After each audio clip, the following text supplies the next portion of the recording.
The great man snorted ruefully. Two gigantic empires, two great octopi struggling with one another and equipped with monstrous weapons. Just one bomb to destroy an entire city. These bombs will only get bigger and more powerful. What do you suppose will happen in time, Sullivan? Atomic war is what some are saying. I feel certain of it. They'll destroy us all.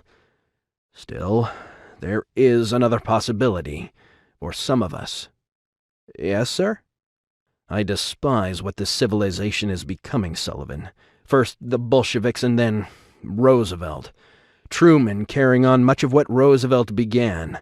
Little men on the backs of great ones. It will only stop when real men stand up and say, "No more." Sullivan nodded, shivering. At times the great man could convey the power of his inner conviction, almost like a lightning rod transmitting a mighty burst of electricity. There was an undeniable power around him. After a moment, the great man looked curiously at Sullivan, as if wondering how much he could be trusted. At last his employer said, "My mind is made up, Sullivan. I shall move ahead on a project I was toying with. It will no longer be a toy. It will be a glorious reality. It entails great risk, but it must be done. And you may as well know now it will take perhaps every penny I have to make it happen." Sullivan blinked. Every penny? What extreme was his boss going to now? The great man chuckled, evidently enjoying Sullivan's astonishment. "Oh, yes.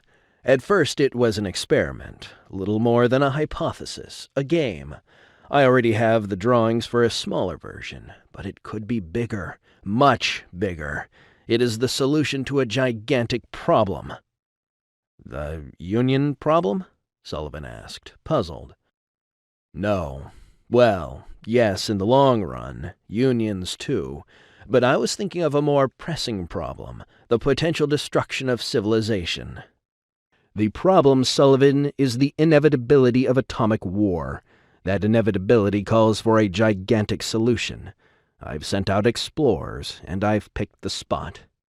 But I wasn't sure I would ever give it the go-ahead. Not until today." He peered again at the photos of the devastation, turning them to catch the light better. "Not until this. We can escape, you and I, and certain others. We can escape from the mutual destruction of the mad little men who scuttle about the halls of government power. We are going to build a new world in the one place these madmen cannot touch.